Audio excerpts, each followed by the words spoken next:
like to, I'm borrowing one of the sheets. I did not bring mine downstairs here.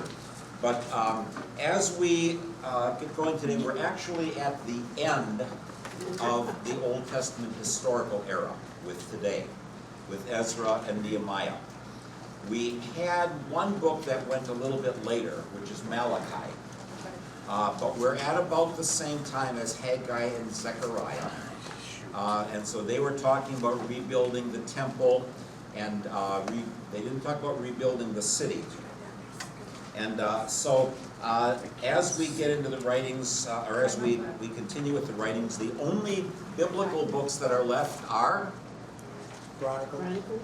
First and Second Chronicles. Oh, I like the Lord. Now, trouble is, First and Second Chronicles actually come before Ezra and Nehemiah. But because the Jewish people thought about whether they should be there, since Kings has many of the same stories, finally they said, yes, those are inspired. They ended up putting those at the very end of the 24 books.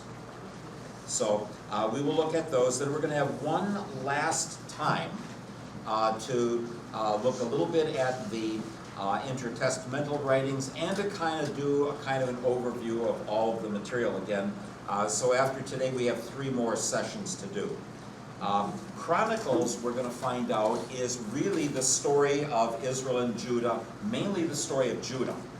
It'll mention Israel only when something happened where they interacted, whereas Kings started really talking about the northern kingdom and said, oh, by the way, here's what's happening in the south.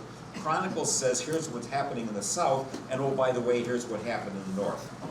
So it's going to be a different focus, a different kind of a setup of material.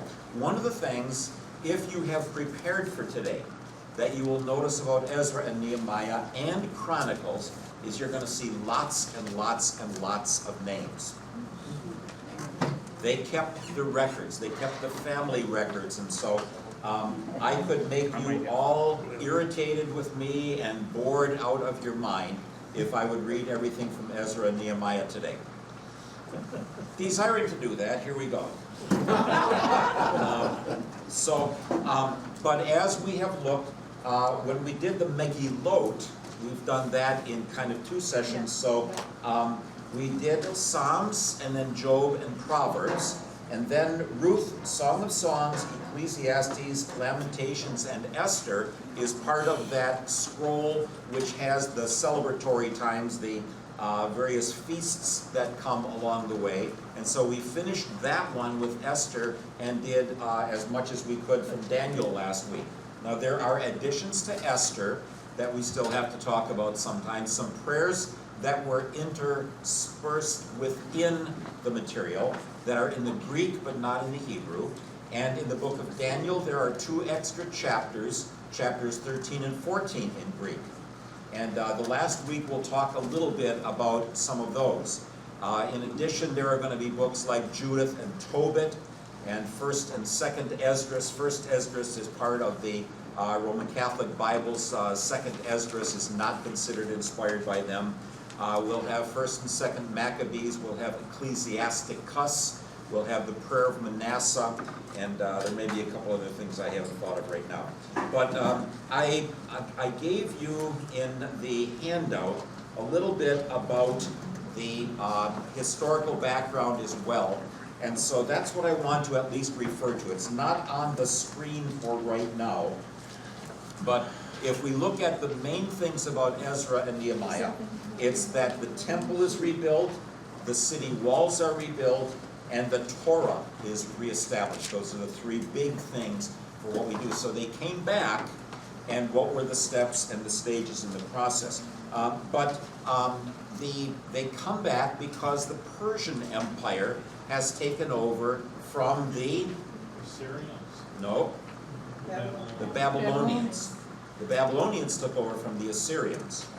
All right, in 605, and now we're at in the 530s, about 540, maybe a little bit before that for some of what goes on here.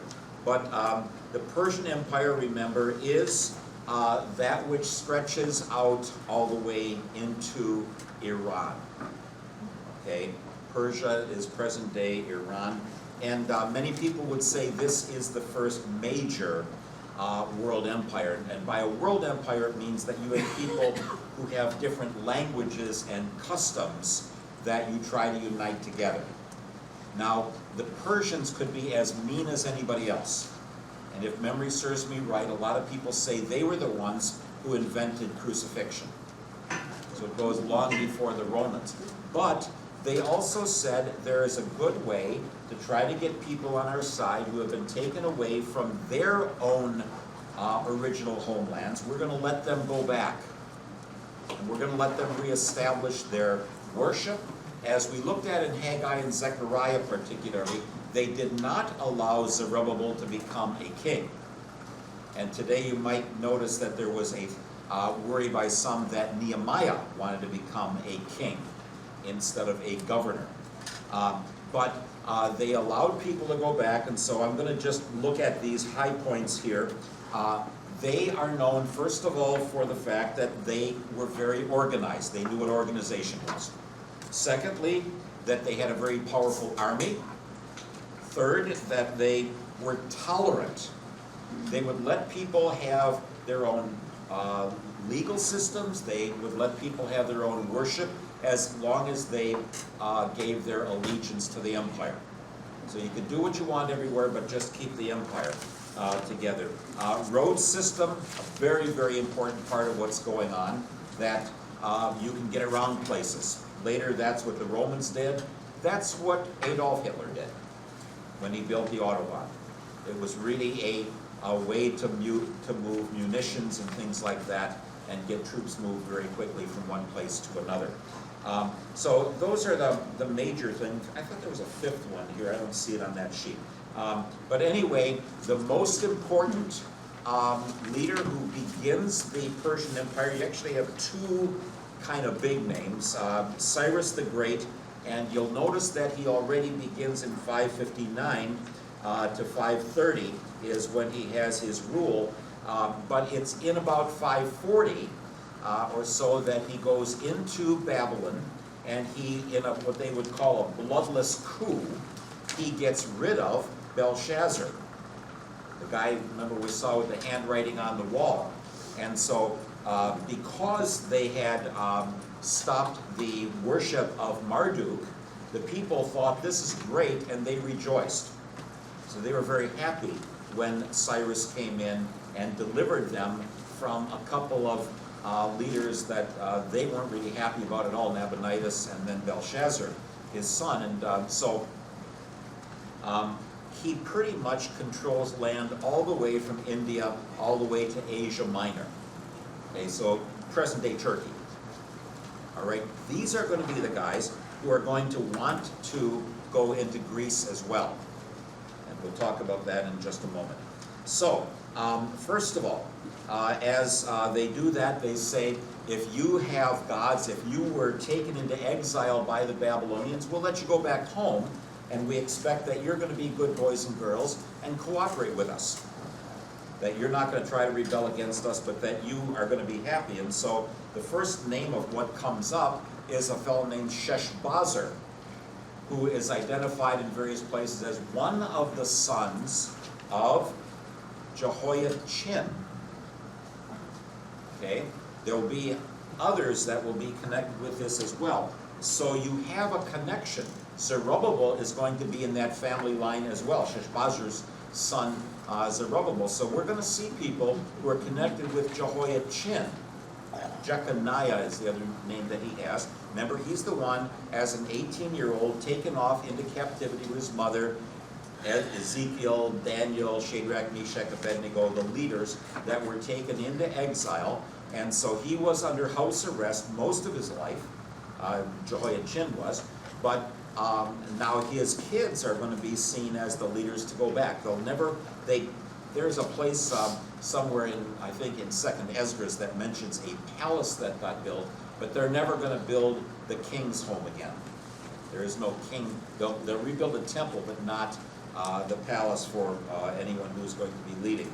So they give initial permission to go back and do that building.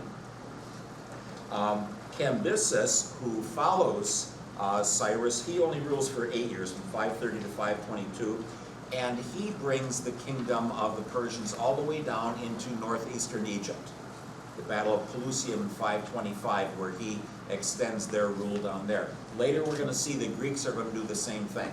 So when you see the Ptolemies, they are all descendants of a general of Alexander the Great, and they control Egypt. So by the time of Jesus, there will be 1 million Jews in Egypt. They will have fled there at the time of Jeremiah, but they become a major force, and they're the ones that know only Greek. There was some shenanigans that went on, and Cambyses, one way or another, either he takes his life or gets killed. He's afraid that somebody is going to come and attack him, a fellow named Belmatop, who knows that Cambyses had killed his own brother. And he says, "I'm your brother, come back to life," and that kind of spooked the guy. Darius or Darius is one of the generals. So Cyrus, Darius, Xerxes, and Artaxerxes are the names that are going to be the most important names. And Darius goes all the way from 522 to 486. What is that? 22, 38 years. So he is going to be one of the major figures in the Persian Empire. He tries to go into Greece and defeat it. You might know about the Battle of Marathon in 490. The plains of Marathon were 26.2 miles from the Acropolis in Athens. Pheidippides runs from the battle and says, "We defeated the Persians," and then drops dead. He did not carbo load, and did not have enough pasta the night before, and so he drops dead. But that's where the marathons come from. Okay, that's the whole thing about the marathon length. It's the length that Pheidippides ran to declare victory over the Persians by the Greeks. All right, huh?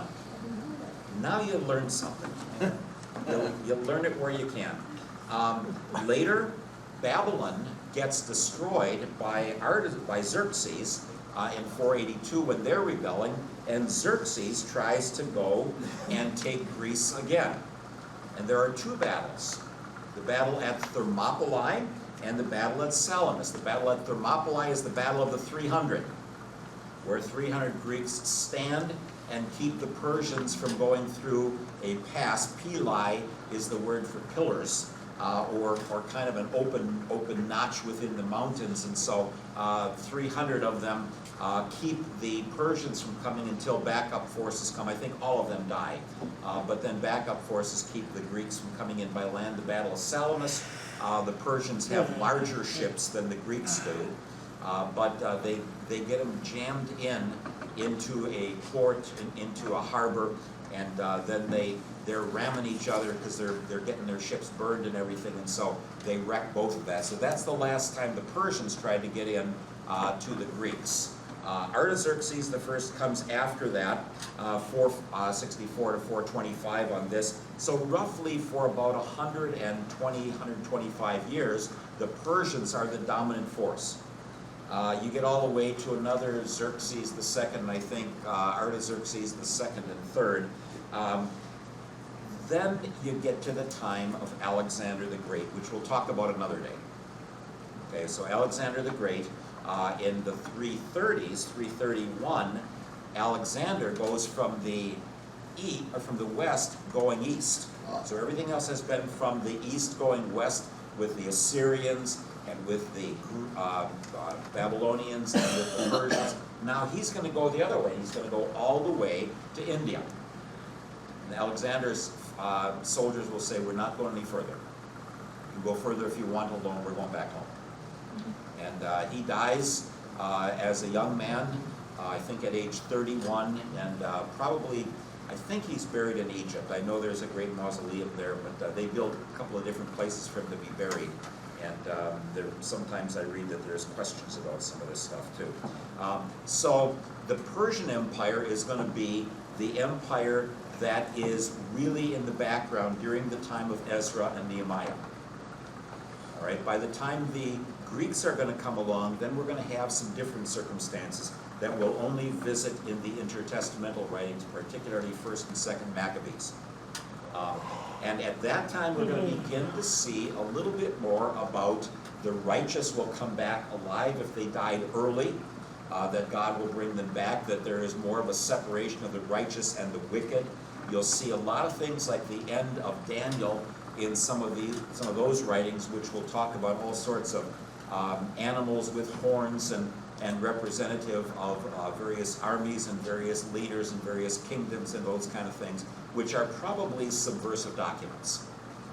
The Ezra and Nehemiah are not, but the subversive documents that would say, they're going to try and hurt us, we're going to write coded language to say, fight them back. Or else, hang in there, God will get rid of them and he'll bring us back to life someday. So it's kind of hard to have talk about resurrection when all the people died because they sinned. When you start having people dying because they're trying to be faithful after the exile, then you begin to see more about God is going to bring people alive again, though not necessarily to live forever, and then you get all sorts of different visions and things about that. The New Testament, of course, is going to say that the restoration of what God comes to restore is going to happen after we die. That we're not going to see it here. There's not going to be an earthly kingdom, but there will be a restored kingdom of God that we would call heaven or the Garden of Eden revisited, back when human beings are in a relationship, when we get back into that perfect relationship with God that lasts forever. So that's a little bit of what's going on during this time, but we're in the Persian era now. Nebuchadnezzar has died, and the few that follow him finally have been pushed out of the way. And so the Babylonian Empire didn't last real long. Probably really only about 65 years or so. And then the Persian Empire, a couple hundred years. The Greek Empire is going to kind of peter out after a while, but it's going to be from 331 down into the 120s, 130s before Christ. There will be an era of independence for about a century, and then the Romans are going to take over, which is what we would see when we get into the New Testament era. Those who were expecting stage 4, that God would deliver people from all the troubles, are still waiting. And part of it is, why hasn't God come back? The question is often answered because we haven't shaped up.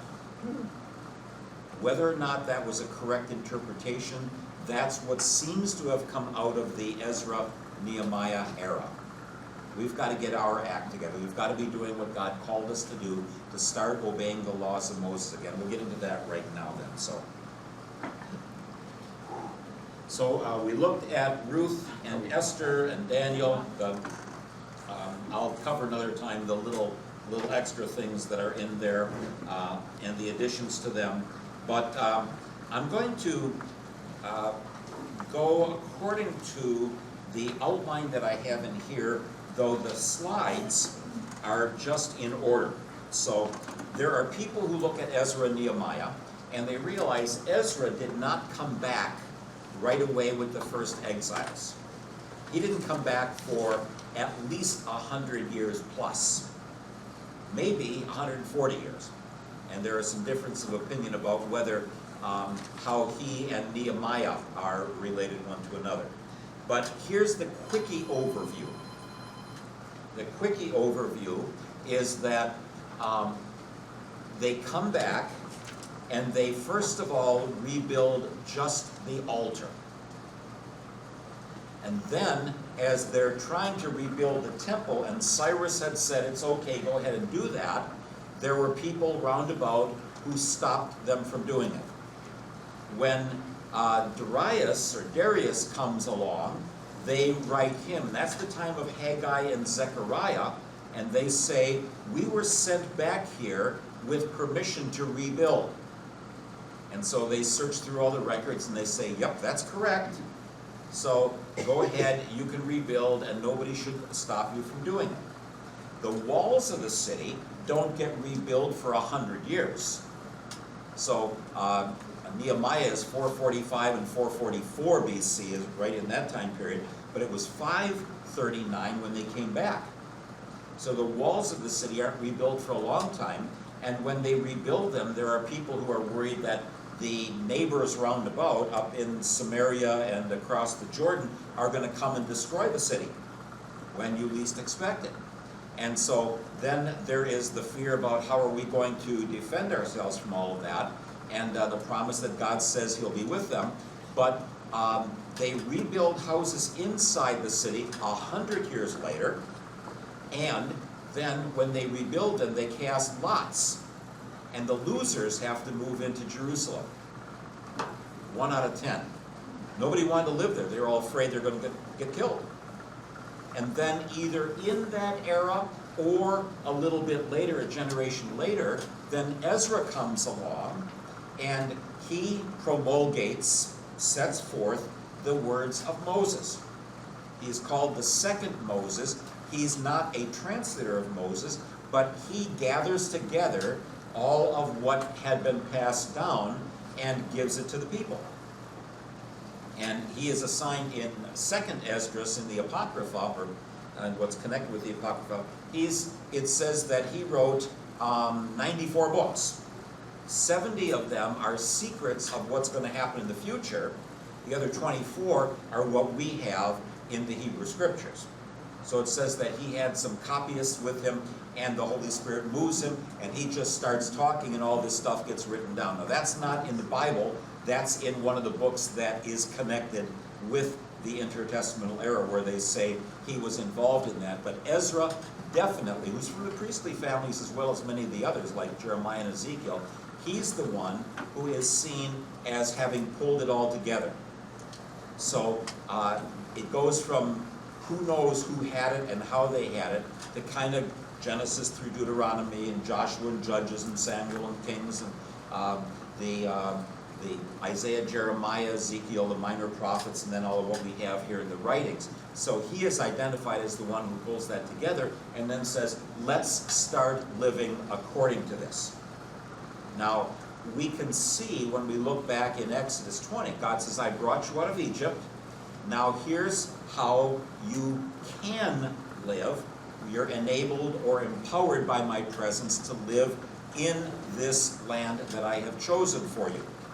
You can put the cart before the horse if you come back in stage 4 and you don't see all the restoration that you were waiting for, and then you say, why hasn't it happened? Some said, because we're not obeying enough. We haven't shaped up enough, and God's waiting for us to get our act together. All right, that becomes then teleology.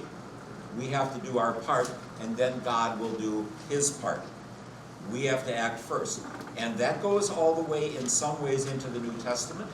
That's what the Pharisees are thinking when they want to stop Jesus from picking grain on the Sabbath day and healing people that God is punishing, etc., where they say, if we let this guy go on and sin against the laws of Moses, then God is going to take our land away. Well, their view was, we are in charge of when God will come back. And so whether or not that's the whole story, whether that's what actually comes out of Ezra and Nehemiah or just what's later done, they certainly will say about marriages, for example, get rid of all of those who are, get rid of all the foreign wives. Those who married a foreign woman who worships some other god, get rid of her and her children. And so that's part of what we have at the end of Ezra here. So the book of Ezra and Nehemiah, first of all, let's look at Ezra chapters 1 to 6. This is going to just plain take that idea into form that says that the first steps in the process, long before Ezra himself shows up. Okay, don't think because the book says Ezra that Ezra is there right away. All right, that's one mistake that's easy to make. But so in chapter 1, it says that Cyrus says it's time to send the people back again. I'm not going to read lots of what we have here, but then we have this, and so Sheshbazzar, who is part of the royal family, is the one who is told to go and take the temple vessels back from Babylon where they would have been kept. So in other words, Cyrus becomes king over the Babylonian Empire as well as the Persian Empire.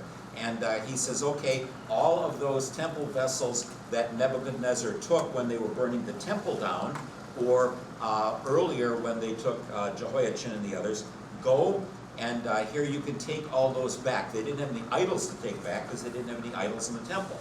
But they said, okay, take all that back. So it would be as if someone had all our communion ware, and then they said, okay, you can take your communion ware back and start church again. Right, so let's say for some strange reason that happened in Russia when they closed all the churches down, but somebody kept all the communion ware, and then when in 1990, then they said, you can go back to your churches now, and here are all of your sacred vessels. They hadn't melted them all down.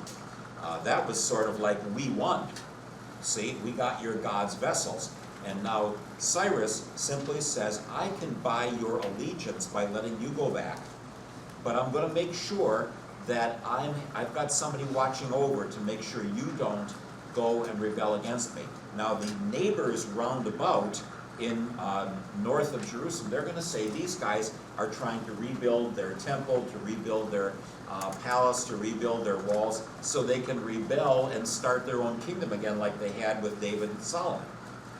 So the Jewish people who go back, they go back, but they've got to, as Ezra or as Haggai and Zechariah tells, they've got to kind of lie low. They're back, but they don't really have that complete freedom and aren't going to have it. One of the real questions for me is, when does the Old Covenant end? I don't have an answer to that. I don't know if it ends when Jerusalem gets destroyed. I don't know if it ends when Jesus dies on the cross. I don't know exactly where you would draw the line with that. There are various suggestions you can have. Certainly the new covenant is established on Easter morning. But what's going on in the middle there? What are they waiting for? That's a kind of a hard question. So we are told here that then the people return. Notice who comes back here. It says that there are people of Judah and Benjamin and the Levites. Where are Judah and Benjamin and the Levites located on the map of Israel? The southern third. The southern third. Jerusalem and south. So, what happened to the other tribes? They were taken away in 722 and scattered to who knows where. They call those the 10 lost tribes. And there are various suggestions of where they went, up to Russia or Great Britain or things like that. The word for covenant is Brit, and so Ish is the word for man, so Brit Ish, British, people have played with that one. Or Russians, the Rosh as the word for head, that was a Hebrew word that went up there. People don't know, but I think they just kind of frittered into the population, and finally just lost their independent existence. There was a Jewish scholar in 1935 whose article I read, who suggested that many of them went down into Babylon from the area around Assyria, around Nineveh, when the Babylonians took over from the Assyrians in northern Iraq. And that some of them come back. Because, for example, you have Anna, who is the daughter of, Anna of Phanuel of the tribe of Asher, which is one of the northern tribes. Mm-hmm. So the lady in the temple, the same time as when Jesus is brought there, she's from the tribe of Asher, which would be a northern tribe. So some people were still doing their connections that way. But anyway, primarily Judah. Benjamin is just to the north of Jerusalem. The Levites, some of them came to the south when the north was destroyed. That's probably the ones who brought the end of the original 2 Kings, which would stop in chapter 2 Kings 17, and talk about why the northern kingdom fell apart, and then 18 to 25 of 2 Kings is going to tell us even more. But so anyway, they're on their way back, and we have a list of all the captives then. According to my notes here, there are 5 groups that return. First of all, the leaders. Now we have Zerubbabel coming back. So Sheshbazzar in chapter 1 is a son, maybe of Jehoiachin, who comes back. Now we're going to be in grandson territory, but Zerubbabel have a different father. He's the governor.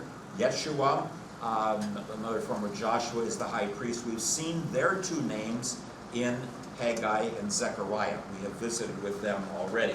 Secondly, the Israelites, which is laymen who don't know what tribe they're from.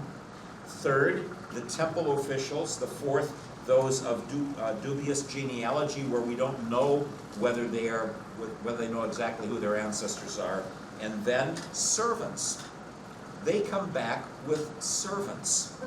They settled in where they were, and a lot of them were making a pretty good living. So there's a goodly number of people who bring back servants. They bring back a lot of gold and silver. They bring back a lot of animals. So it's not like they were all locked in jail for 50 years and then they finally get out. They had made their way. Jeremiah had said to them, for 70 years you're going to be there. Settle down and pray for the peace of the area where you're living. Haggai and Zechariah probably are saying, we've counted, and since the temple was burned down, we're at 70 years or 65 years now. Let's get that thing built. Let's get that going again, which is that 520 to 516 or 515 when they get the temple rebuilt. So it says about 50,000 come back. When the wall came down in Berlin, some of our relatives said, right after the wall came down, all of a sudden, people living in East Berlin and other parts of East Germany, what was East Germany then, all of a sudden see very long limousines with tinted windows driving up by their property. People who said this was ours back in 1945. And I've never followed through in detail, but people who would have said, it got taken from us when we had to flee. We want it back. I've been on the land that my grandpa's father, or actually grandpa's mother, lost in it would have been 1941. My grandpa's father died in 1929 on the border between Lithuania and Poland. I've been right by that land. When we were there, it was in no man's land. Now they've opened it up. So the Lithuanian government took that land away from my grandpa's siblings. Well, they fled when Stalin said, I'll let you take Poland, Hitler, but then I'm going to take Lithuania, Latvia, and Estonia. And I think it's a week or two ago, I heard that Putin is rumbling about wanting to go take those back. Wants to go back in and take those back again. And so the country said, because they're on the border of the sea, and they want sea passages, they're going to go take those back. And so who knows where that's going to be. But I know if I would go to Lithuania with my mom's cousins who are still alive, some of whom were born on that property, Lithuania would say, go back home, just get out of here. But here come 50,000 people who had lived in the land of Israel, or at least their parents or grandparents did. Now they're coming back. Somebody else had moved in the meantime. It didn't stay empty. So now, who owns it? Well, some of them up in Samaria, they said, we don't want those guys here. Just like in the 1850s, all the way into the birth of the land of the country of Israel, there were a lot of Palestinians who lived there who said, we don't want those people coming back. We don't care if they're getting killed in Russia and Germany and Poland. They don't belong here. They haven't owned the place for 1,800 years, 1,700 years. They don't belong here. And so the tensions of that, and Jewish people are going to say, it's in my Bible that this is my land. And God says, in perpetuity, I can have it. And the Palestinians would say, we've been here for hundreds and hundreds and hundreds of years, and you don't have a right to take it away from us. And there are no solutions to these things. There are no solutions. Because you've got sides that are going to be just at odds about it. And they both want Jerusalem. They both want the Temple Mount. Well, there's only one of them. and they would use it for different purposes. And so the struggle that's going to go on that was there as well. But anyway, so we've got 42,000 plus 7,337 servants. So about 1/7 of them are servants, plus all of the animals. Then in chapter 3, they all gather together, and they start with building the altar. In the 7th month, in the fall of the year, and this is about the time of the new year, and it's going. I think if I remember correctly, it's about an 800-mile walk to get from Babylon, from southern Iraq, over back into the land of Israel. And if memory serves me right, it takes about 4 months for them to do that. Right? Ezra is going to come later, and he'll have a nice little story about this. But so anyway, they do their burnt offerings. They have the Feast of Booths, which is a celebration of the fall fruit harvest. And then Zerubbabel and Yeshua begin. They start the foundation of the temple, but they don't get very far with it because there are people who threaten them. Now in the book of Ezra, we have in chapters, I believe it's 4, 5, and 7, if memory serves me right, are in Aramaic, which are letters going back and forth. So every once in a while I have a letter that says, well, they sent back there to find out what was going on. And at first, at the time of Cyrus, the guys up in Samaria, the central third of the country, they get them just to stop, and they just say, we're not going to do any more than this. So for about 20 years, all they have is the altar built. There are some people who are crying because they were little kids and saw the other temple, and they cry when they see what this one's turning out to be. Others who are rejoicing, we're finally getting back home. Most people talk about this as the Second Temple era. And first one was completed by about 950 and lasted to 687, 586. This one now is going to be all the way the one that's going to go to the time of Jesus. And what Herod will do essentially is he builds more permanent, prettier structure around it, and then probably takes the inside out. So they never really just tear it down. But it would be like if you build it of stone and it was built of wood, then you take the wood away. And you have a new stone building. And that one is the one where Jesus says that has been getting built for so many years, and that someday it's all going to be torn down. So all the way from here now is where that second temple is going to be. So actually it gets built by 515, and so that's going to be almost a 550 plus year old building when Jesus gets there, and when he does the cleansing. So the building is going to last a long, long time. So anyway, in chapter 4 then, because the adversaries are making trouble for them, they just quit until Darius. And then they're going to ask for the records to be searched once again to find out what had been said, and so they're going to search the records. There are some others who come and say, we'll help you build, and they say, nope, you're not going to. Where I served in Michigan, the members of the congregation actually did most of the construction for their new sanctuary. A beautiful A-frame building.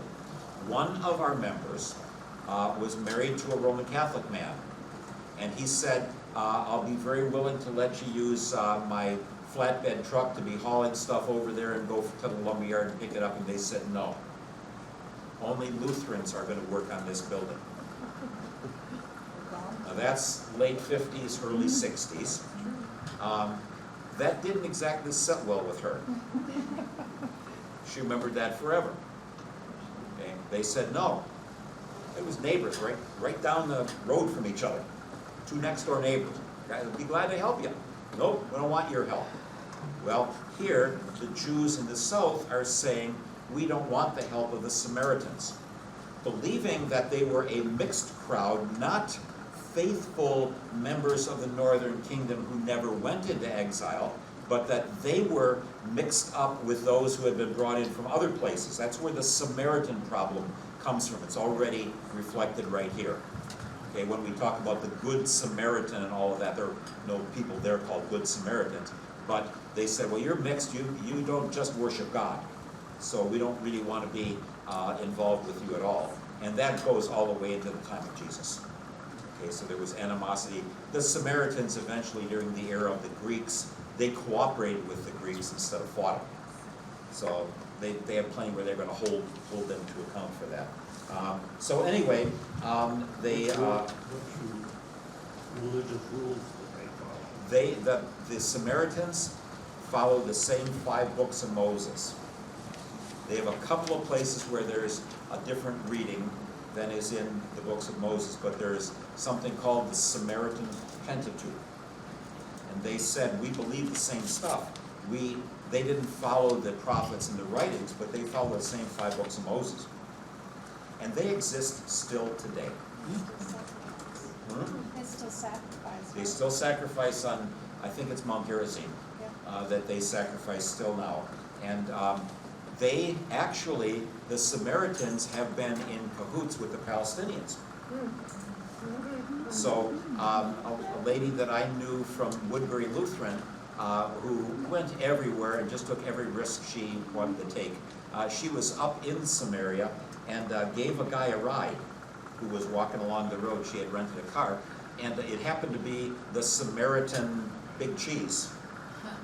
And he had her come into his house, and there was a picture of him with Yasser Arafat having a meal together or something like that. But I don't know exactly what the technical title, but so the Samaritans still live there. Many of them live in Holon, Holon, which is near one of the outskirts of Tel Aviv, and so up in the central region of the country, even till today, right? And they would say, we believe in the same Lord whom you believe brought you out of Egypt. We believe he brought us out of Egypt. We're family. And the others say, no, you're not. Just like the Iraqis, if they pushed it far enough, they would have to say Abraham came from southern Iraq. Yeah, but he left it, so he's out of the family now. But he came from Ur of the Chaldees. And then he moved up to Syria, and then he moves into the land of Israel, the land of Canaan at that point. So you can vote somebody out if you want to. Yeah, they don't belong anymore. But anyway, because the Jews are accused here of being in rebellion, they stop the work until Darius takes over. Chapter 5 then, we are going to have Haggai and Zechariah show up. These are the guys that we saw at the end of the prophetic materials. Haggai mainly calling for rebuilding the temple. Zechariah also having some visions about what's going to take place toward the end and how God will finally restore everything for the people, and you'll have to go back and look at that to see what is going on. There are some more people up in the north who are giving them trouble now. Tatnai and Shethar-Bozenai and Geshem, the Arab, they're saying, we don't think that they ought to be building. We're still worried that they're going to cause rebellion. I don't think they're probably as worried about rebellion as they're taking something that we don't think they should have anymore. So there's officialdom always, and then there's the real reason. They just didn't like them there.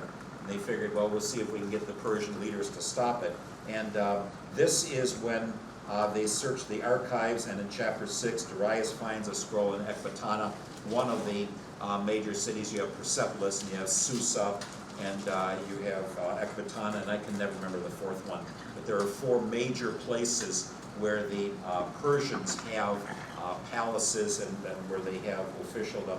And so they find that Cyrus said it's okay to rebuild the temple. So then Tatnai and the others who are complaining, they're told, let them do it and don't hinder them, and provide for them everything that they need to do so, including the animals for sacrifice and all those kinds of things.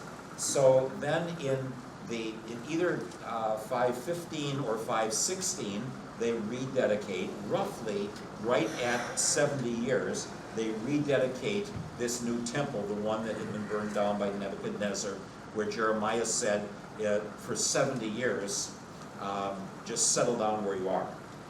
And so some of them didn't go till 586, and some of them had gone earlier, but from 586 to 516, there is no temple worship, and so that gets rebuilt right now. Now, the next thing, it would seem that at this point the walls have not been rebuilt yet. So according to what people would normally suggest, let's go now to Nehemiah, chapters 1 to 7.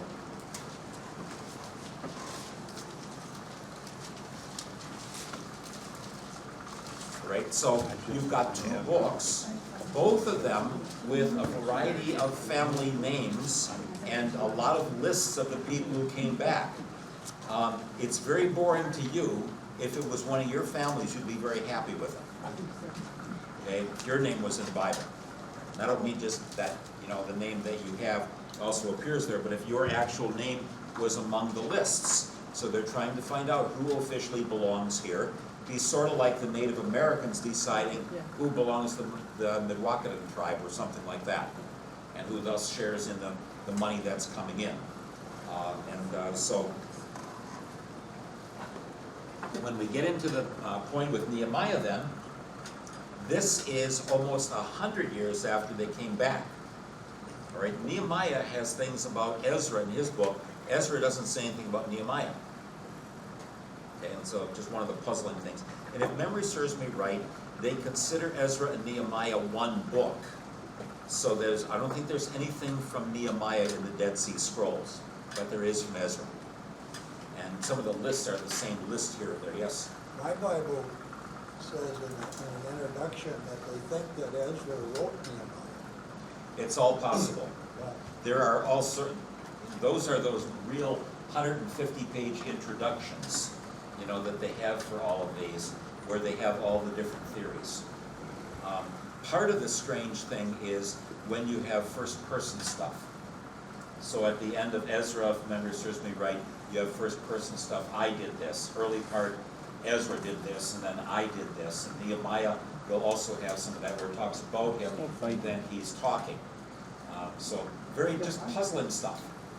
But the idea generally, first the altar, then you get the temple built, and then many, many decades later, about 80 years later, then 75 years later, Nehemiah is going to come and say the city walls need to be rebuilt. So that's where we are in this particular reconstruction. It's just one suggestion that people have. Okay, I can't vouch for whether it is the only one, but it sort of says take in order the kind of thing. So then Nehemiah. Nehemiah is in Susa, which is again one of the Persian places. He is a servant of the king. And he comes in with sour face one day, and king said, "What's the matter with you? You're not sick, are you?" He says, "No, but I just found out that the city of Jerusalem, where my forebears came from, lies in ruins." And in essence, the king says, "Well, what do you want? Well, would you allow me to go for a while and see if I can fix things up?" As the cupbearer to the king, then he is told, "Well, all right, we'll let you do that." He had prayed to God first of all and said, "I know what you promised. It hasn't all happened yet. Can I be involved in some of that?" So Artaxerxes is the king at this point, and because he says, my ancestors' graves are all messed up, and we found out even around by David's tombs, it's just all a bunch of trash. And so I think he asked for 12 years at this point. I'm not sure that he can get there and straighten everything out. So then a letter is written saying Nehemiah has my permission to go back. He doesn't say anything right away about all of this. It says that Sanballat the Horonite and Tobiah the Ammonite are both displeased. Ammon is just across the Jordan to the east. Sanballat Horon is north of Jerusalem a little bit. And so, again, he's going to rouse the ire of people who say, we want to keep those guys down. We don't want to have them rebuilding their city. And so he goes around at night, says he didn't take any other animals than the mule or the donkey that he was on, and couldn't even get to all the places. Some of them there was so much rubble he couldn't do it. If you tear down city walls, if you want to tear down a building, you don't necessarily move all those big blocks 20 miles away. You just tear down the walls. Okay. And so the stone is still there. Some of it may have been burned, some of it may be damaged, but the stone is still there. Now, what Nehemiah is going to rebuild is not nearly the whole city that was destroyed. He's going to just rebuild a little bit of it. Okay, just enough for some people to live in. Mostly off to the east side, there's a kind of a thin, skinny area. The Tyropian Valley goes through in the middle of present-day Jerusalem, and then there's what they call the Western Hill. Most suggest that he only rebuilt on the Eastern Hill, where David was and where the temple was. So kind of a skinnier amount of land. It might not be more than 2 blocks wide. We might not be much more than from Idaho up to Larpenteur wide. And maybe at most from Lexington up to Victoria. Right, just a small area. Okay, we're not talking about big, huge cities in any case for any of these. Basically, why did you build a city? Protect your people. Protect what? Temple. Your temple and Well, the temple is your bank. The temple is actually the place where you keep your loot. All right, so Solomon has gold on the walls of the temple because that's the way they stored the gold. All right, but what else would you have inside a city? Your grain. All right, you don't want someone to steal your food. So, best time to attack somebody? night. Fall. Spring. When you're sowing. No, they sow in the fall. They sow the grain in the fall, they harvest in the spring. So Passover is when they begin the barley harvest. Very short winter dormancy. All right, so if you went to attack in March and they haven't harvested yet, they're going to go hide in their city behind the walls, and you can go harvest their grain. That's how you feed your army. And then you try to starve them out. Right? So, and that's classic siege warfare. We're not going to waste any of our soldiers. We're not going to let anybody else get killed. We'll just wait for them to die. And that's been classic kind of stuff. We do that, we call that embargoes. But we try to do the same kind of a thing. And embargoes don't always work, because sometimes people want somebody else to get stuff. So the embargo in Iraq, for example, or against Iran, not complete, because there's always somebody who's going to be able to run something in there and find a way to do it. But he doesn't necessarily rebuild the whole thing, but first of all, he goes and he says, what can we do? So in chapter, I think I skipped one here. In chapter 2, then he does that nighttime survey. Hasn't told anybody what he's going to be about. So in chapter 3, there is a list of the leaders and where they work. It's sort of like everybody picks their wall. It'd be as if we would say, okay, we need people to paint the basement here. All right? Somebody takes that wall to those windows, somebody to those windows, somebody to those windows, somebody takes that wall, somebody takes that wall, somebody takes there, somebody takes there. You do everything for that part, and everybody does their little bit. And so everybody has their 100 meters or something like that, or 50 meters, and that's where they work to get things done. And so as they're doing that, we have this wonderful description of various gates of the city and various places where things took place. So you have the Tower of Hanamel, the Fish Gate, the Sheep Gate, the Tower of the 100, the Old Gate, the Broad Wall, the Tower of the Ovens, the Valley Gate, the Dung Gate, the Fountain Gate, the Wall of the Pool of Shelah, the Angle, the Tower, the Water Gate, the Horse Gate, the East Gate, and the Muster Gate. So they had a lot of gates. Okay. So all sorts of different angles where they would have this or that going on. People would be going in and out, and so they're each beginning to do that. And as they start, there's a lot of people involved. They're threatened, and Nehemiah gets threatened, but they're making progress, so they're getting halfway done. And then they say, well, we got to threaten you even more. And so Ephraim's son Balad, he's enraged, he mocks, he says, well, there's going to be trouble that all of you are going to have. And he and Tobiah, they're going to muster their army and come and tear all that down. So then they decide half of the guys are going to play soldier and half of them are going to play bricklayer. Actually, it's stone, but so they've got some people ready. Wherever you hear the trumpet blow, somebody came and that's where they're going to attack and try and tear everything down. Everybody rush over there. Because they can't see each other. It's a little too far for them to see exactly where everybody else is with the hill and everything in there. And so here's the deal though. Our God will fight for us. It's the faith promise. God will be with us. He wants this to happen. He will be with us. He will help us to make that happen. And so it says, stay here and hang in there. So chapter 5 then, there are some of the Jewish relatives who cause trouble. Well, if you have people overbuilding, they aren't planting their own crops. They aren't able to make their own money.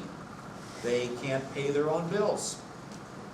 I found it very interesting when I went and did some seminars over in Monrovia in Liberia. The first thing I was told was, bring enough money to pay for everybody's lunch. And bring paper, because they don't have any paper. And so my suitcases were full of blank pads of paper. And I brought money along so that for, I think, 6 days altogether, they weren't working, so where's their money for lunch going to come from?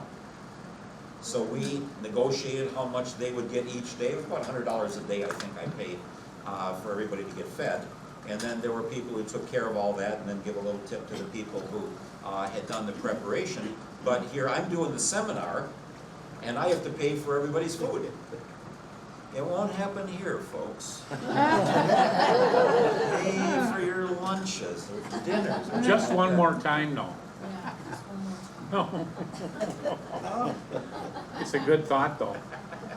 But you see, that's how those things will happen. They didn't have anything else. And so some of these guys are foreclosing on their relatives and on their friends. And they're taking their farms away. And they complain to Nehemiah, and he says, that stops now. Okay. But he has to come and tell them, quit what you're doing. You're making trouble here. And then this is where you see in it turns into this the first person speech, where he says, this is what I did. I had 150 in my retinue, and I never charged anybody anything. I paid for all of them. So he must be pretty high official, must have a good bit of money from Artaxerxes to be able to do all this. But he says, the previous governors who were here, they charged an arm and a leg. I didn't ask anybody for anything. And I made sure that everybody was on the same side. We're going to be in this thing together. Chapter 6 then, there is a plot afoot. Sanballat, Tobiah, and Geshem the Arab, they all want to, and this is where Geshem shows up. I think I mentioned it earlier, but here's where he shows up. They're trying to accuse him of revolt against the king, and they're trying to say that he is acting as if he's a king. That was the one thing Zerubbabel had to make sure he didn't do. Even though Joshua is the high priest and Zerubbabel was the governor, Zerubbabel could not be known as the king. So they were back in the land, but really not with the freedom, not the full stage 4 stuff. And that's the question about when is that going to happen? End of the Old Testament, all the way in the New says now it's going to happen after we die, which is really a bummer. We want it now. Well, let's show us something now that this is going on, not make us wait. And so to believe is to trust that that's going to happen after we die. A lot of people say, if I can't see something now, I'm not going to believe in that kind of stuff. What good did Christianity do for you anyway? They just took all your money and your time. You lost all your weekends, you fool. Yes, I got a question about the wall. okay, He talks about these people who did this up to their house or in front of their house or whatever. So did they go and build their houses, or did they find their old house? my guess is they went to where their property had been. So, Because then after it's all done, it says then they had to go and start build the houses up. So my guess is that they went to where the ancestral property was, people who were theirs, who lived there. And so it was just, build up where your old neighborhood was. But that's a guess. So anyway, they keep threatening to kill him and try to get him spooked. In 52 days, they rebuild the whole thing, which is why they probably didn't rebuild everything from the original city. All right, later again, in the period, 150, 200 before Christ, somewhere in there, I don't know that era very well, the walls came down again and they had to rebuild them. And then they're going to come down again in AD 135. And so from time to time, the city will be there for many decades without walls built, and then they rebuild them. Today's walls are from the 1600s. They don't encase everything that the old city of Jerusalem encased. So some of the area southeast of the wall of Jerusalem is the area where David would have had his palace. It's not quite square, but it's closer to square than anything else, whereas the old one would have been more like home plate baseball. Okay, so the bottom prong is not inside the wall anymore. But at one time, the suggestions that would have been. So, there are some people who are afraid and they don't want to do anything, and others who keep on trying. Chapter 7, finally it says the city is done. Nehemiah appoints his brother, Hanani, to be over Jerusalem, and Hananiah, another guy, is over the citadel, which would be the fortress within the city. It's where you'd have your prime place of protection. Your most important officials would hide back there. And this is where it says that there are a few people and no houses in Jerusalem. So first you build it, and then they won't come. They're all afraid. They're worried they're going to get killed there. So then they have to have a list of the people who are going to be moving in there, and some of them are not full residents and such. In the way people have analyzed it for how to see the sequence of events, chapter 7 talked about just few people living in the city.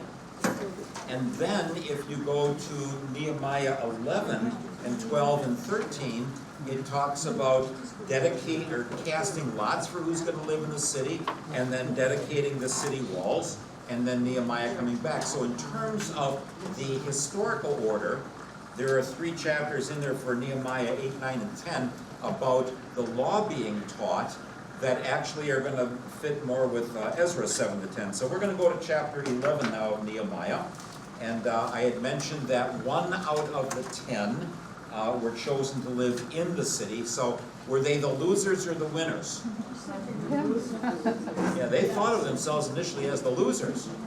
Oh my goodness, what's going to happen to us here now that we have to live in the city? Well, notice here again we have tribes of Levi, Judah, and Benjamin mentioned. So when later Joseph and Mary are living up in Nazareth in the Galilee, in the northern third of the country at the time of Jesus, why do they go all the way down to Bethlehem? Well, the people who came back primarily were from Judah and Benjamin and the Levites. So they spread throughout the whole country, but they had all come from down in the south. So they're going to all be going down there if they're going to go, because Joseph was of the house and lineage of David. So even though they live in the north, everybody had kind of come from the south who returns with the exiles, at least a large portion of them. And so then they have all sorts of organizational structure that they talk about. Some of the others are going to live out in the villages, which means essentially an unwalled city. So they wouldn't have brought probably all the grain into Jerusalem. but for many cities, that was the main reason why they would have that city to protect their food supply. And then, if people were being threatened, then they would all come and go behind the city walls. You might go back sometime to Isaiah 7, when I talked about the fact that when you have the animals, you probably are not going to have the animals inside the city during a siege. You're going to just let them run and go where they can. You just have for your people, and hope that you can outlast those on the outside. So then you're going to have a mixture of the various people who were involved from various tribes. Chapter 12, a list of those who returned with Zerubbabel. And these are where your eyes glaze over. It is really what I have found. I didn't get to do it as much as I wanted to, but these are the chapters that are really important if I want to teach someone how to read Hebrew. Because it helps them to sound out the vowel letters that all go in with the pronouncing the words, and they might actually recognize, hey, that sounds like a name I know, or something like that. And so if you want to, I told the students after a couple of weeks they could read the entire Hebrew Bible. They may not understand any of it, but they could at least read it out loud. They could say what those words were. And so this is the kind of thing where you're going to have all sorts of names and family names and genealogies. This is the same kind of thing that we find in Genesis 5 and Genesis 10. You might find that in some other reading that you do as well, which is going to be more, these are the lines, these are the lineages, this is how everything is connected. But then we have the dedication of the walls. So they're going to finally say thank you. We have a question. I'm not sure exactly how we're going to answer it, but question about how do we dedicate our new bathrooms here? You dedicate bathrooms. Flushing the toilet. Huh? Flushing the toilet. All of unison. But, it's at least a question. Somebody has given some money where we have improved our facilities in some way to thank God that we're able to do a better job of providing for those who come to worship here. I have to figure it out sometime before the end of August. I'm going to take your suggestion and place it right where you just said it should go. So we're not taking microphones into those rooms, You're going to leave me just out here hanging, aren't you? I'm going to leave you out there just hanging, yes. Thank you, Pastor. Come up with your idea Yeah. and send it to me in November, after we finally figure out what we're doing. And so just send me it in November, tell me what you think we ought to He do. leaves in Bruce. September, so. I have no idea what we're gonna do, but anyway. You would give me an address and you wouldn't receive it then? Well, I have email. George Schnickelgruber at yahoo.org. Send it to me if you can. Well, Via Amazon. Via Amazon, yeah. But anyway, so they thought it important when they built the temple to dedicate it. They thought when they built the walls to dedicate it, to be thankful that God had given them the protection to be able to do that. We didn't have any armed guards here to worry about when we did ours, but essentially, they could have died while they were doing that, putting that back together. And so then they have major groups of the people of Judah that are there to celebrate that. And then they have organizational stuff. Chapter 13, Nehemiah had said, this is for us. Well, Tobiah, the Ammonite, had married into the family somehow. So he's an Ammonite. He's not a member of the family of the people of Judah, but he had married in. And so, well, Nehemiah goes back home, Tobiah gets an office in the temple. That would be like, we're going to have an extra office when I leave, so rent that out to the Buddhists so they can have a place to worship. Well, you would say, well, that's kind of strange. And Nehemiah said, this is just for us. And so they made place for somebody to run his business right out of the temple. And Nehemiah comes back, he says, throw the guy out. He doesn't belong in here, throws his furniture right out of the room and says, let's put it back for what it was supposed to be for. We don't just have anything going on here. This is dedicated as a place where we are worshiping God here, and that's what it's to be for. Anyway, they had said no Ammonite or Moabite because the Ammonites and Moabites were fighting against Israel when they wanted to get into the land. They said none of them should ever come into the temple. Do you remember the story of Ruth? Yeah. See, well, how did that Moabite woman get into town? Well, she became a believer in Yahweh. Okay, and she said, "Your God will be my God." So that's how you get around that one. The priest she let Tobiah in. Nehemiah comes back. He says, "No way, that's not going to happen around here." And so then they also have people who are trying to buy and sell on the Sabbath day. Well, that's not going to happen either. So they lock the gates of the city on the Sabbath. They say nobody comes in on the Sabbath day to sell. So all the boys in the band are standing outside waiting to sell, and after a couple of weeks it says they got the message. We're not, so they had their blue laws, where they weren't going to be doing any sales on the Sabbath day. God says that's a day of rest, and so you do it that way. So he says right toward the end, "Remember me, O God, for everything that I have done." See that a couple or three times in the book. God, remember I did this, which leaves me kind of a little uncomfortable. Yet it says, well, I was acting to carry out your will and your wishes. And then just that little hint that we're going to see more about in a minute, about the mixed marriages and what to do with all of those. So, Nehemiah, what was his title that he had all this power? he would have been governor. He would have been governor. Okay, like Zerubbabel had been. Okay, so he is appointed as the governor on behalf of Artaxerxes to manage the city. As long as he doesn't have any squabbles within the city, they're fine with it. Okay, so now let's go back to Ezra, chapters 7 to 10.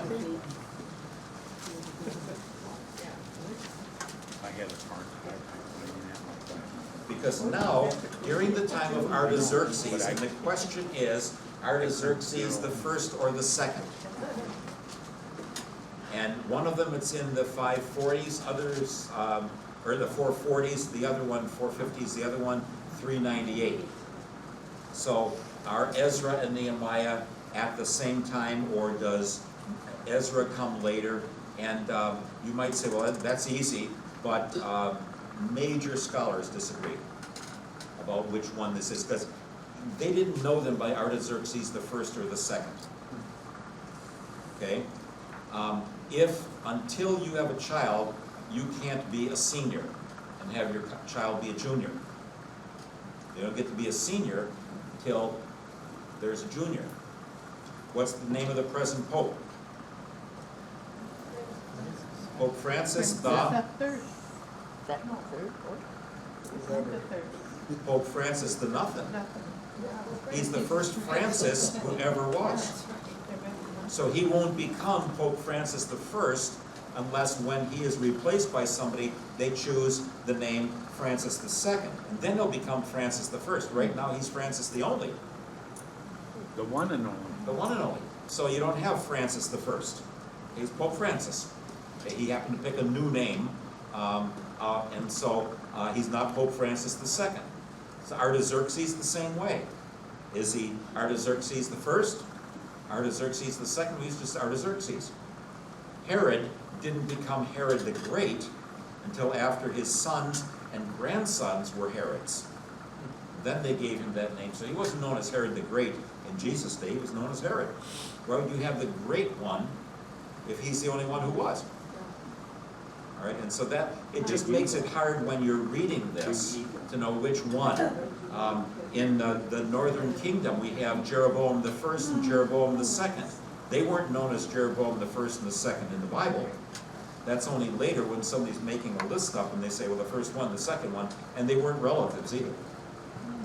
Okay, so it's not like they're, in that same line. So anyway, either Artaxerxes the first, my note says 458, or Artaxerxes the second, 398, of course, BC. So Ezra, from a high priestly family, comes back. And he returns as a scribe and he comes back to say, I am going to share the Torah with you. Now, either, at the very best, he's almost 100 years after they went back. And so apparently they aren't living with their Bible in their left hand while they're working with their right hand. Right? They come back, they basically know who they are. Sort of like a lot of the immigrants from Europe, they didn't necessarily come with their Bibles.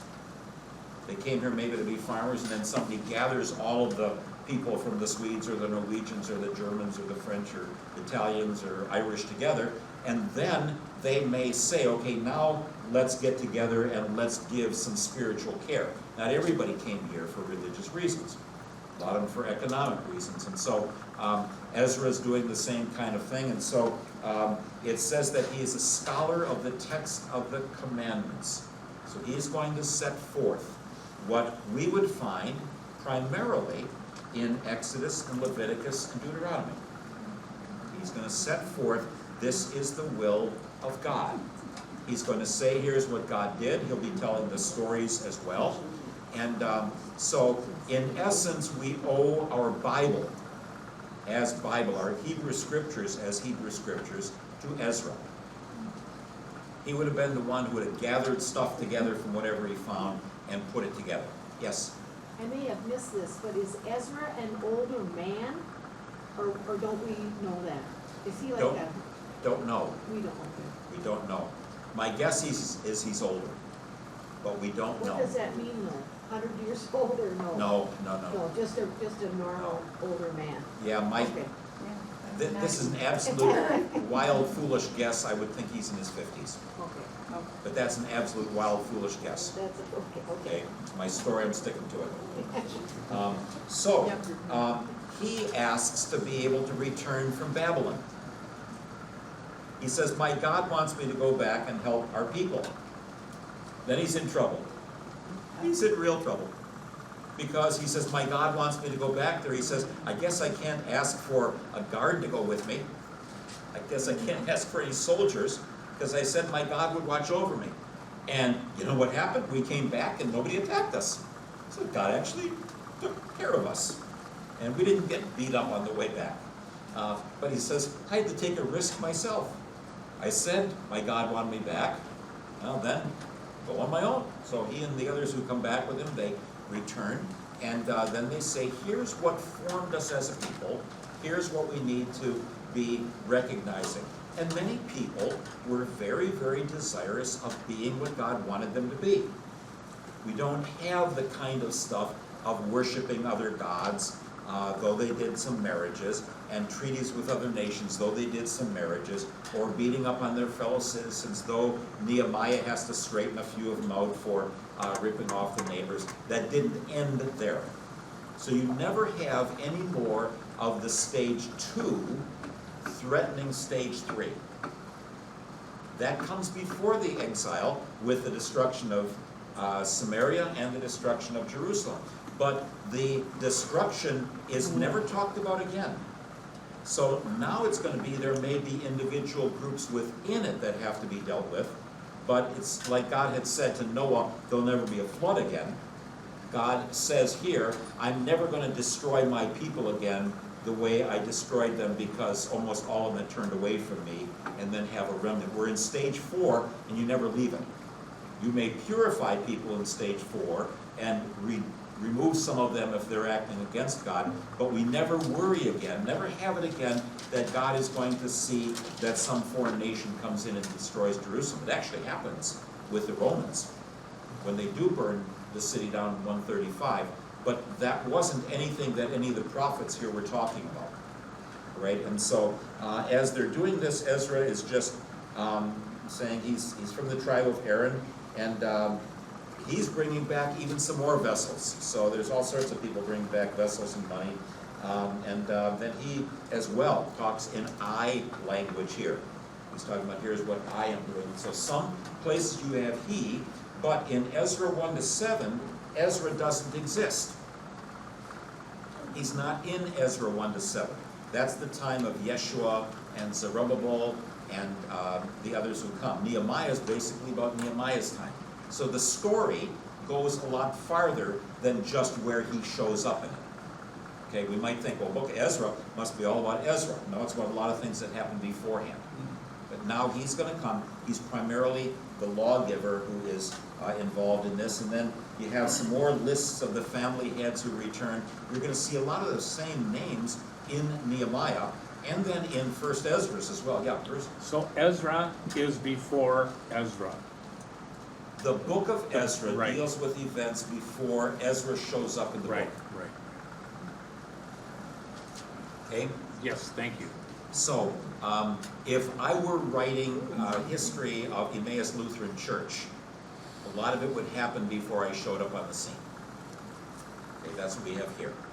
And it's really saying, how did we get to the point from being in exile to where we are when Ezra comes to call for a further reform? Right? We might think Ezra and Nehemiah must be just about those two guys, but it's not. Yeah.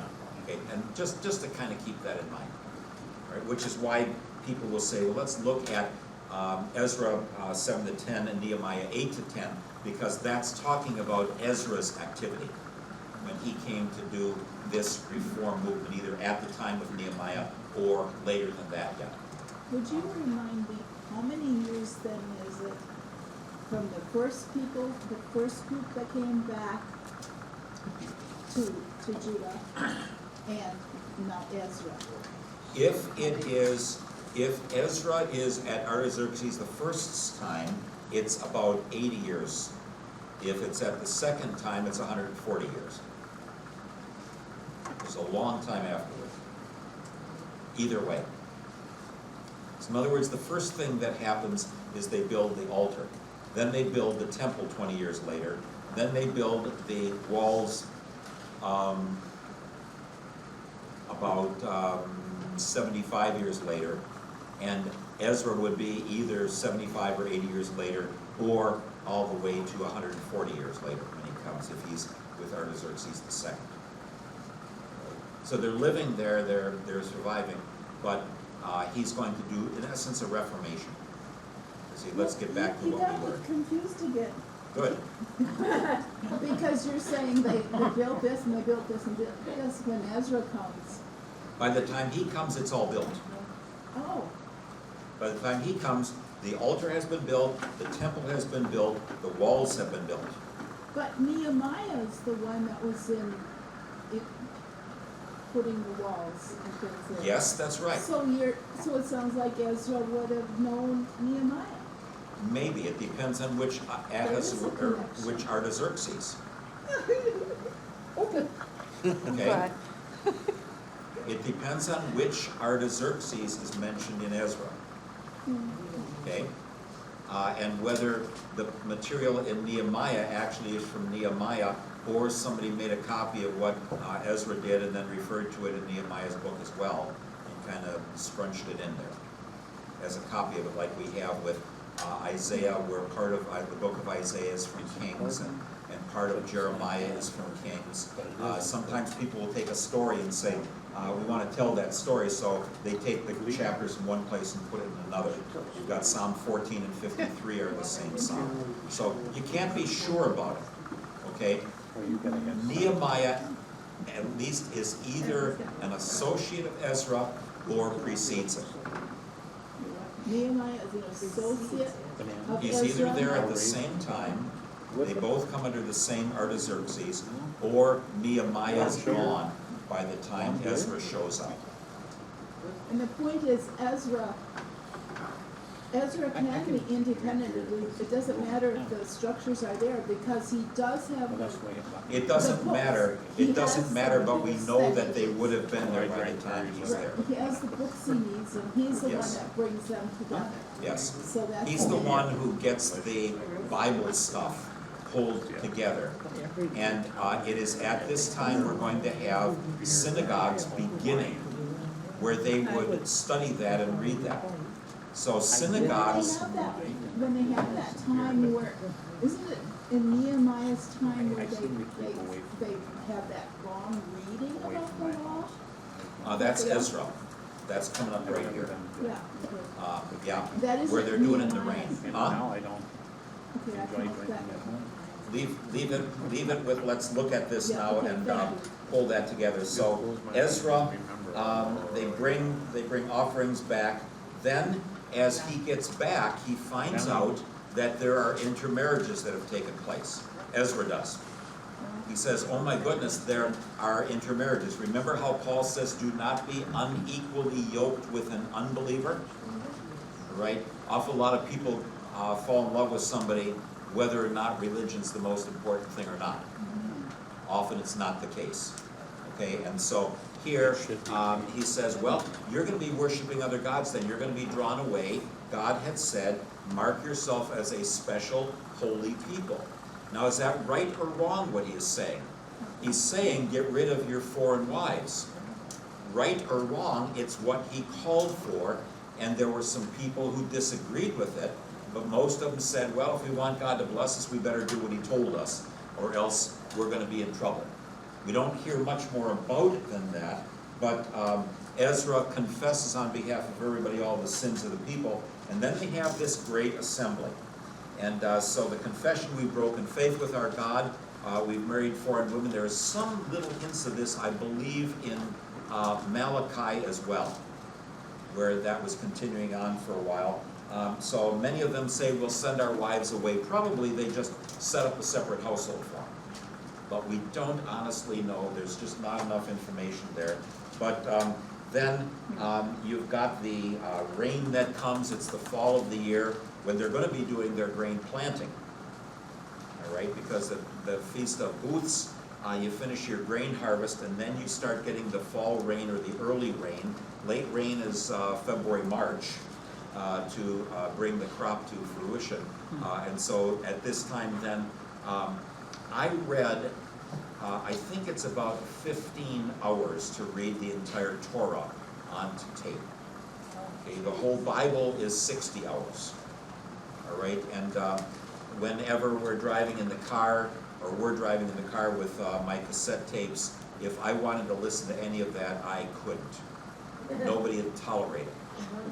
When I went to see my mother alone, I could listen like to the books of Moses on the way there and the New Testament on the way back, and kind of review it that way. And I still have those, and I may redo it with the NRSV because the tapes are getting quite old, and they've been digitalized, but it's not as easy to hear it as I would like. But they're not going to stand in the rain and listen to them read all of them. Okay? They're just not going to do that. So people put their foot down about a lot of stuff like that, and nothing has changed there. You can sit in a fishing boat all weekend and have no trouble, but to have somebody come to a Bible study for a weekend, well, that's different. Right? Gotta have the Bible study in the boat. Huh? I'm not doing a Bible study in a boat. He doesn't So- like to fish. Yeah.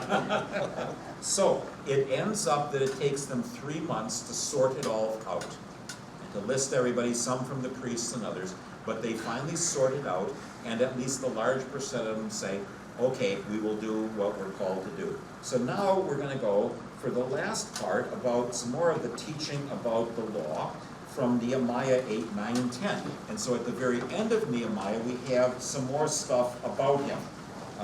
And it says here Nehemiah is the governor and Ezra is the priest, which should solve it.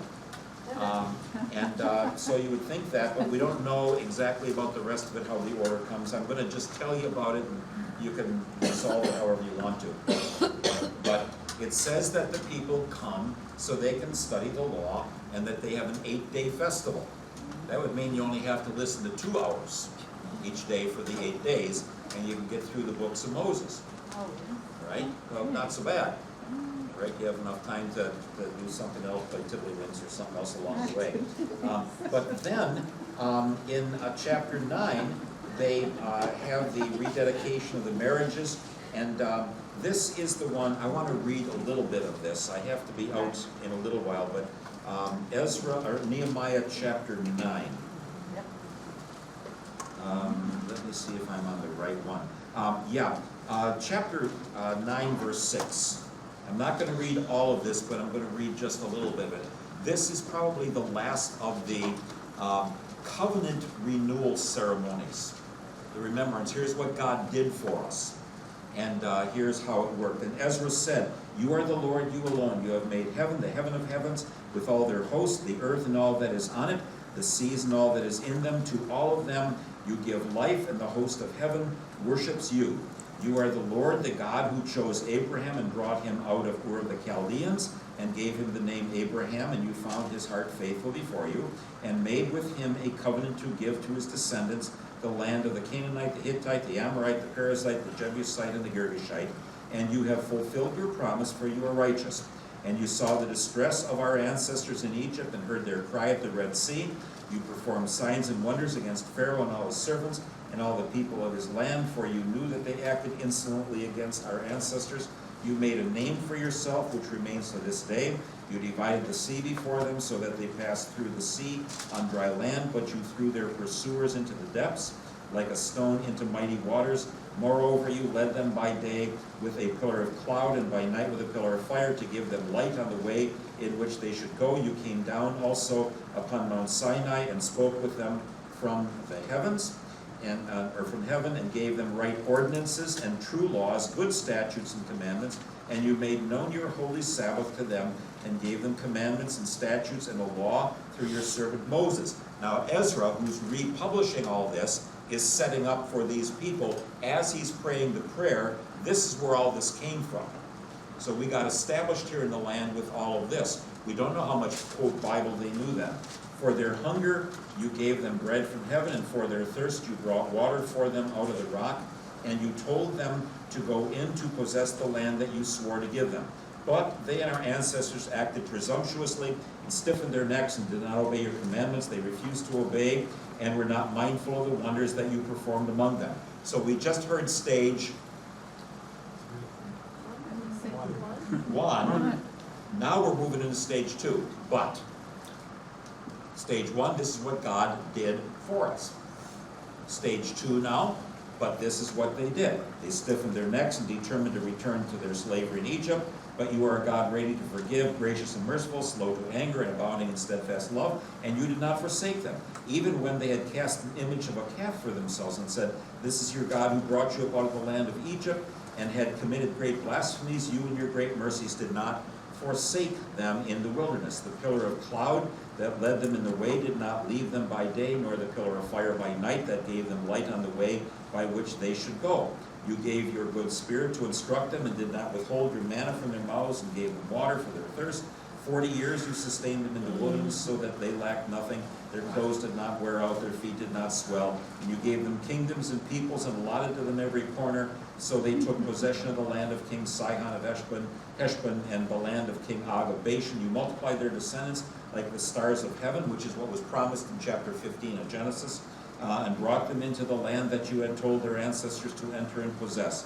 So the descendants went in, possessed the land, and you subdued before them the inhabitants of the land, the Canaanites, and gave them into their hands with their kings and the peoples of the land to do with them as they pleased. They captured fortress cities and a rich land, and took possession of houses filled with all sorts of goods, hewn cisterns, vineyards, olive orchards, and fruit trees in abundance. So they ate and were filled and became fat, and delighted themselves with your great goodness. Nevertheless, back to stage two. And they rebelled against you, cast your law behind their backs. So he's going to go on, he's going to say, they rejected the law.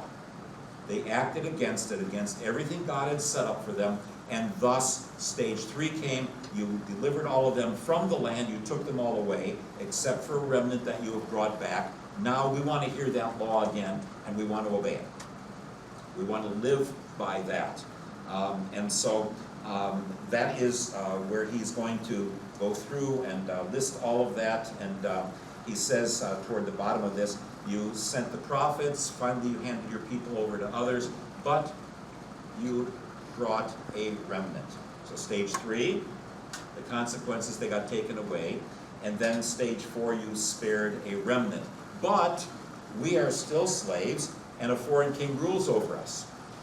So what ought we be doing now? Well, let's adhere to the law and see if then God will clean out for us all those foreign rulers. Lord, when are you going to restore the kingdom to Israel? Easter and afterwards in the first part of Acts. Lord, you ready to fix it all for us now? He says, I just did. I gave you eternal life, and you're still thinking about that other covenant. No, go out into all the world. I died for everybody all over. So Jesus is going to disagree, which is why a lot of people wouldn't want to listen to Jesus. Because he wasn't offering this kind of kingdom. He was delivering them into something farther out there. Paul says, oh, I figured out that Christ is the new Adam. Not just the new Moses, the new lawgiver, or the new David, the new Messiah, or the new son of Abraham that was talked about. He's the new Adam, and so it's swallowed up in a much bigger relationship that's going to come. We aren't there here yet. Here they just say we're going to bind ourselves to what we heard from the laws of Moses, and we'll look a little bit at 1st and 2nd Chronicles next week. We'll do some summary stuff about where Bible comes from and a little bit about the intertestamental literature.